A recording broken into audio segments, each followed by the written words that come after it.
Good morning, ladies and gentlemen. Nez Porter.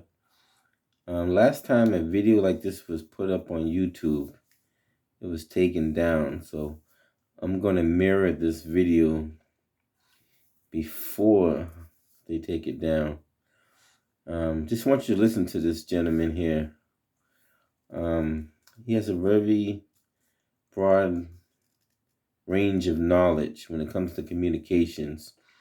He's also a ham operator. So keep in mind, ham operators study a lot about radio frequencies, radio waves, and communications. So I'm not going to say any more. You guys listen to him and you guys do the research for yourself and tell me what you think.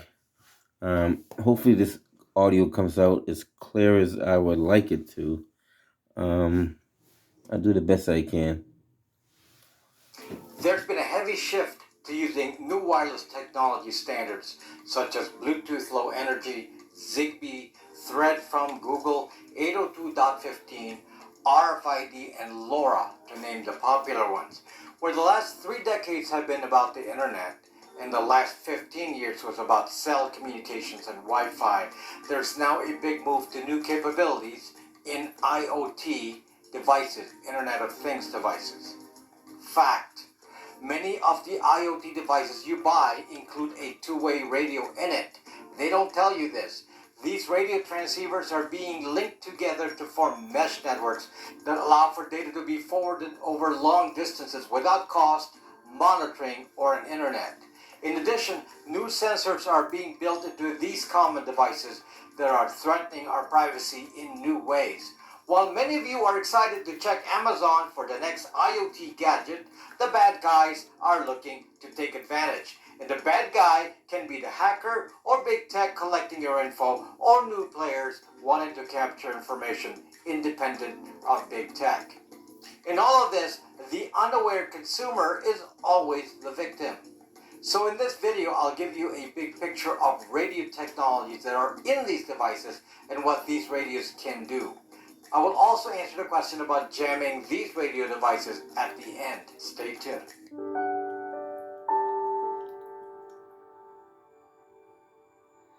I'm on the platform Odyssey.com and I'm now one of the top creators on there. Just for insurance, in case I get the platform, please follow me there using the link in the description. I have a VPN service, Bytes VPN. My company also sells de-Google phones and VPN routers. These products are made to make your identity disappear on the internet.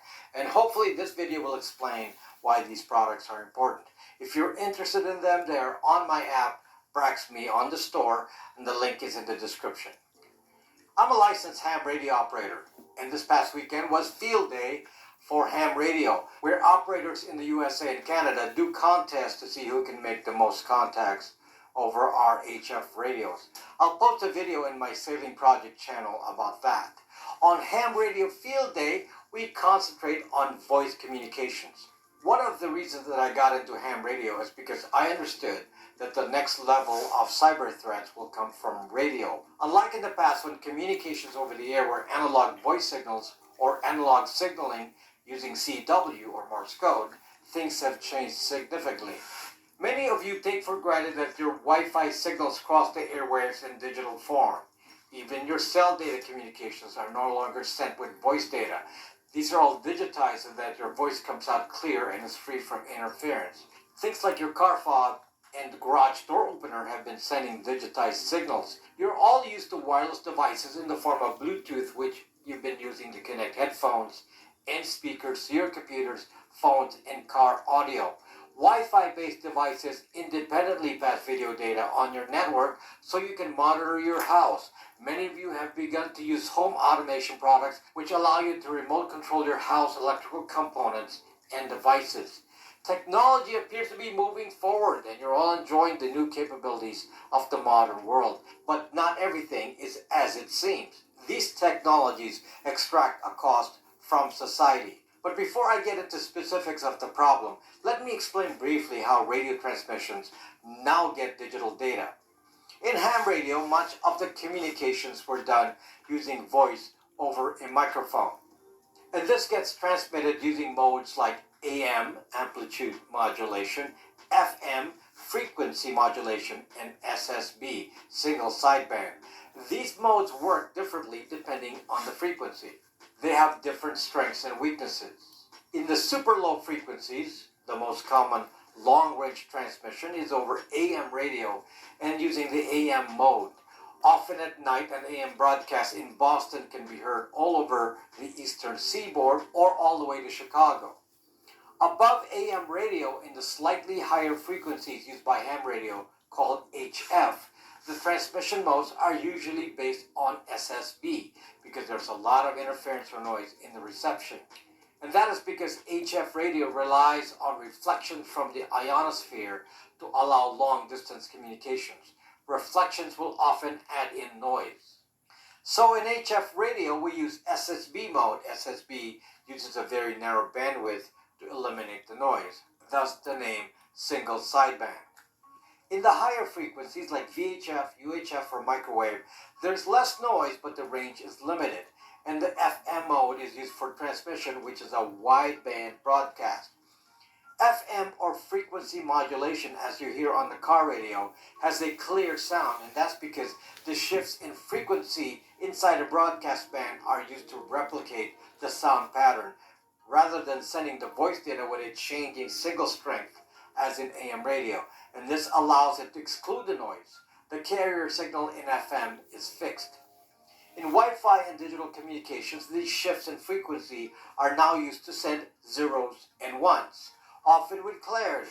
One of the common modes used for converting radio data to digital is called FSK, or frequency shift keying, which is used over FM. In other words, a fixed carrier signal shifting between two frequencies can signify a 0 and a 1 inside the broadcast band of FM. FSK is still heavily used now in ham radio.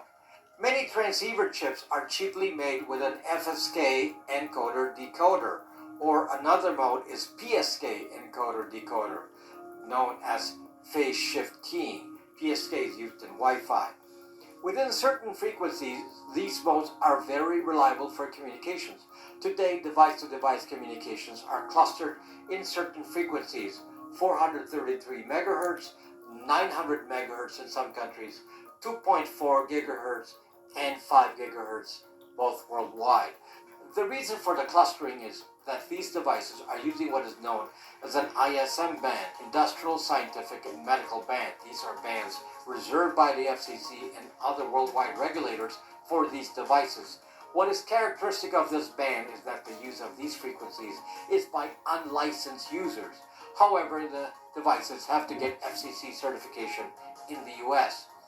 In the lower frequencies below 1 GHz, typically the protocol used is LoRa for long range. The other transmission protocols like Bluetooth reside in the 2.4 GHz and above. Most of you are quite familiar with 2.4 GHz and 5 GHz when used with Wi-Fi, which is another form of an ISM device that is intended to be connected to the internet. Another thing to note is that radio transceivers and communications technology is sold as a system on a chip, or SoC. In other words, they will not be separate components inside the IoT motherboard. It will be integrated with the CPU. Thus, it does not cost extra to have these radios included. Normally, your own devices transmit only your traffic, meaning the security camera is intended to send your video footage to you only. But the new trend is to piggyback data over your existing devices, other people's data, basically using your device to provide a radio network for data to flow from device to device. The way this works is that devices are built with the capability of receiving commands on the air as well as forwarding messages intended for other devices.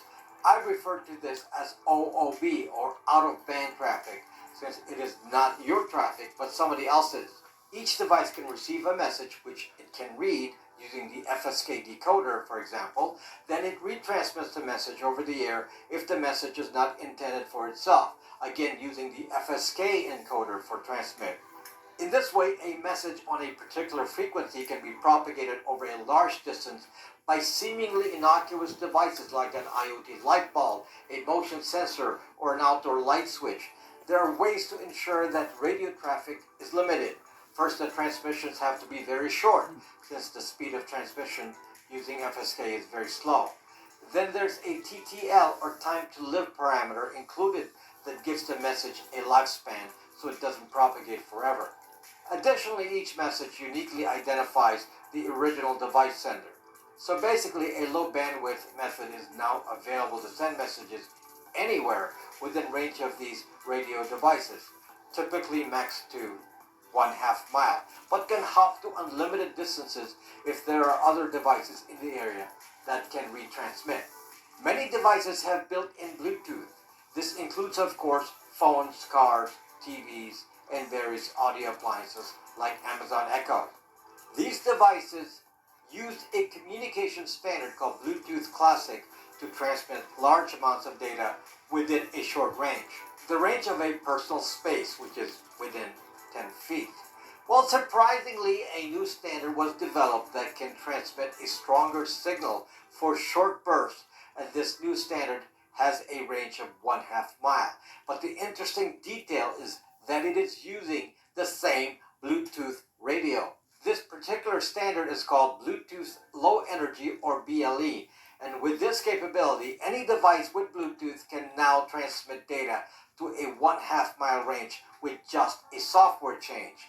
I already made a video explaining how this was done to Amazon Echoes and Ring cameras. What I didn't tell you was that Bluetooth was also built into TVs, and now with a software change, your smart TV can now communicate with other BLE devices without your knowledge.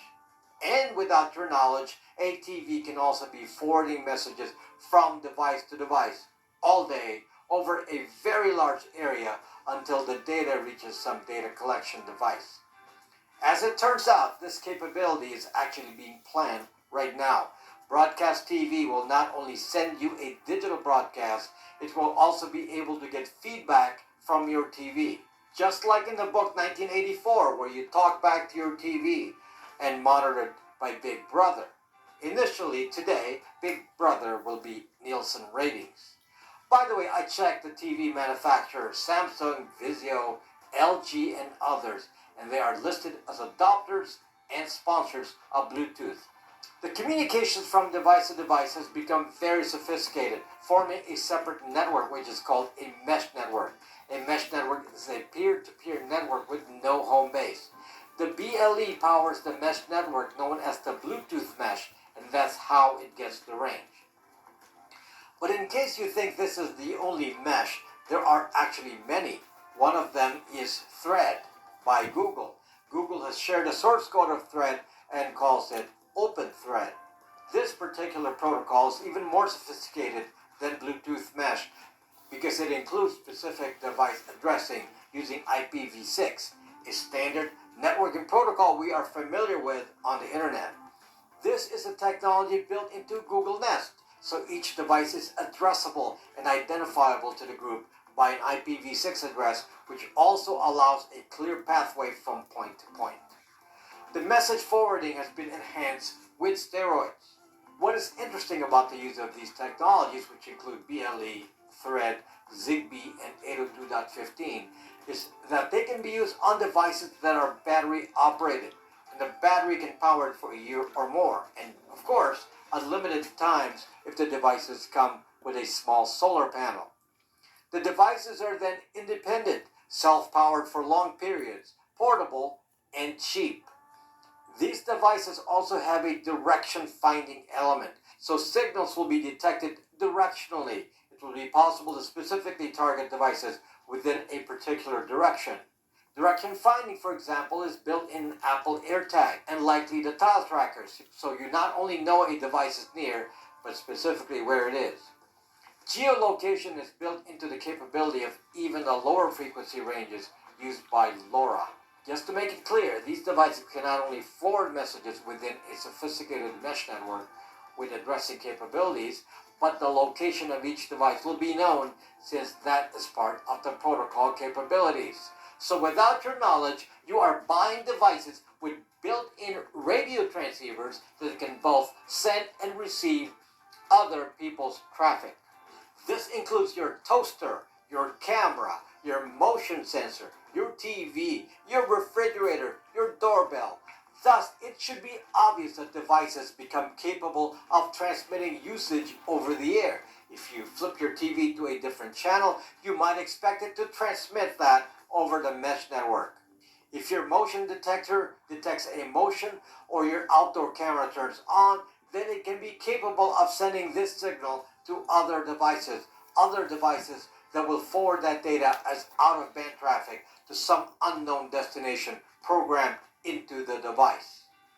In another video, I talked about RFID and how an RFID can be detected by normal equipment within 200 feet if it is the standard commercial Gen 2 RFID. But with merely a software change, devices can include the code to also send an RFID signal and then read a response back, since these are also in the same frequencies as the radios built into many of these existing devices. This lets me introduce you to the topic of sensors. RFIDs could be read over long distances and tracked by sending the data over the mesh. In case you didn't know, if you have an enhanced driver's license in the US or carrying a recent US passport, then there is an RFID on your person. Even the tires on your car have an RFID. This means that it is possible that by embedding software in common devices, perhaps even installing software updates without changing devices, some entity could repurpose your devices for spying. One of the easy targets for this is your smart TV. Smart TVs get software updates. Currently, some TVs can even watch you, since some brands have cameras that are used to switch the devices on and off based on who's in the room. Again, the average consumer is not aware of these things that I'm telling you. It would be possible to activate a surveillance system capable of tracking any person's movements anywhere with precision. In case you think you can only be tracked by RFID, let me tell you about several other radio emissions that occur about your person. Your phone sends a regular beacon over several frequencies. The most common one is over Wi-Fi. The beacon announces your MAC address, which is a unique identifier to your device. It is possible to determine how many times you visit a Walmart just by listening to the Wi-Fi MAC address and recording it. Since the address is unique, then it will point to you specifically. Another MAC address is also broadcast over Bluetooth. There's an open source project called Wiggle, which is for wireless network mapping. They record every MAC address detected by people sensing MAC addresses in the area. Check out www.wiggle.net. So it is not theoretical that MAC addresses can be recorded. That project demonstrates it. In fact, a Walmart could use the same software already. What changes now is that MAC addresses can now be collected and forwarded to a repository automatically over the mesh networks that have been created over long distances with geolocations. Cameras record videos, but specifically Ring cameras share the videos in a central database to law enforcement and their contractors. And don't dismiss the importance of those contractors, because some of the largest contractors are Palantir, Google, and Amazon, which will have direct access to the video. The point is that the videos collected from certain cameras like Ring, and perhaps the Google Nest cameras as well, are centralized. Combining this with geolocation data, the MAC address data, and RFID data, it becomes possible for three-letter agencies, big tech, and these contractors to track our movements by matching video with the presence of secondary identifiers. Sounds familiar, doesn't it? It was in some movie. Was it Eagle Eye? That was in 2008. Now it is actually real. If you think these sensors that detect this data is good enough, think again. There's always more. Researchers have already found that one can do the equivalent of performing a house X-ray using Wi-Fi frequencies. It can be used to detect movements like infrared. Of course, many houses already have infrared sensors, so that would be added in.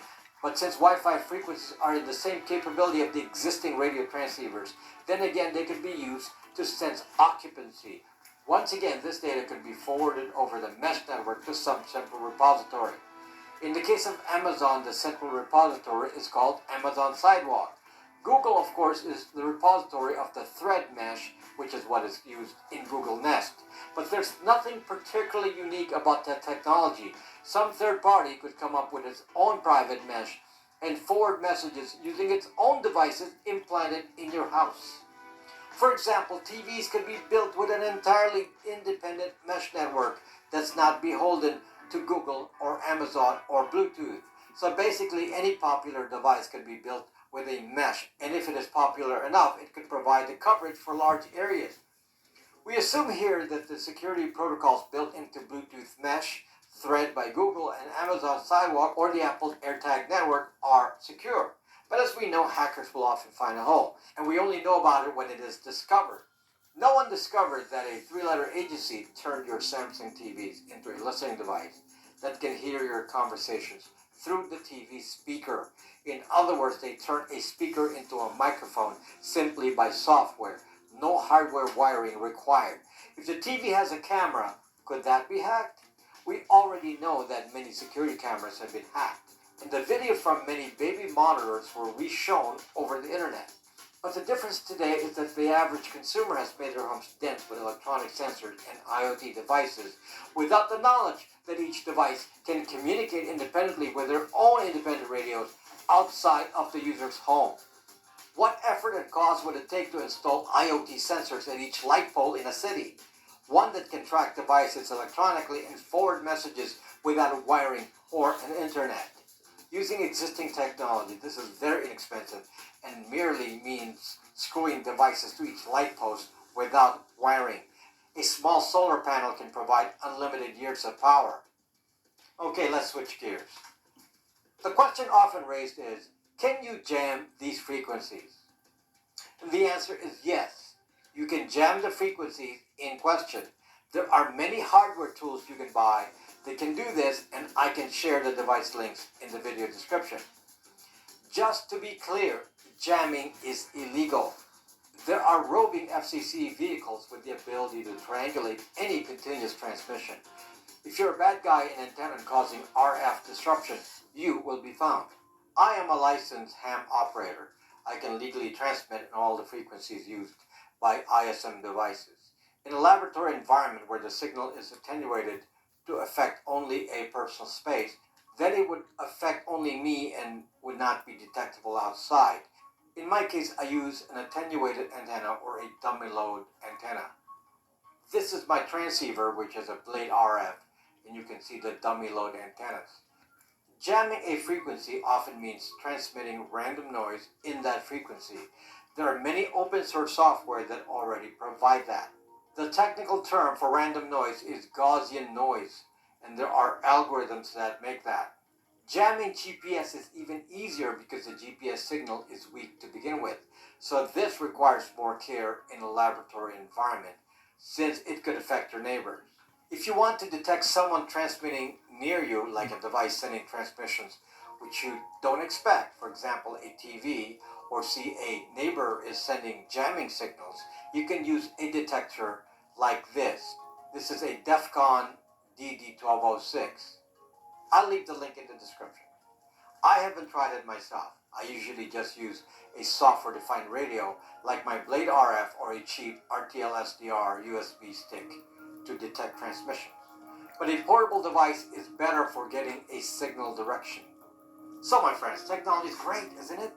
I was gathering with friends who don't know what I do, and they were talking about the amazing tech of smartphones and what they can do. One of them was talking about how the iPhone automatically detected an auto accident and communicated with the other devices on the account, in this case, the ex-husband. Awesome stuff, it seems. Or not. Yes, this technology can be used for good, but the problem is that when power of control is given to a few, then chances are this power will be abused. Three-letter agencies now surveil every move we make, as you found out from Snowden, all in the name of finding terrorists. It's a hell of a cost in freedom and privacy. And the creepy billionaires like Bill Gates, Peter Thiel, and Mark Zuckerberg say we have no right to that privacy. If you believe what they do, then keep buying these kinds of devices and not make a distinction about the hidden capabilities. If you're interested in doing research on radio frequencies, I'll put a list of example transceivers you can buy with software development kits. I have a Blade RF as my transceiver. There are other ones like Hack One RF, Lime SDR, Launch XL, and so on. Arduino also has a Nano 33 IoT. I encourage you to get a ham radio license. The lowest license covers the ISM bands in UHF and VHF. Might as well be informed in this new threat arena.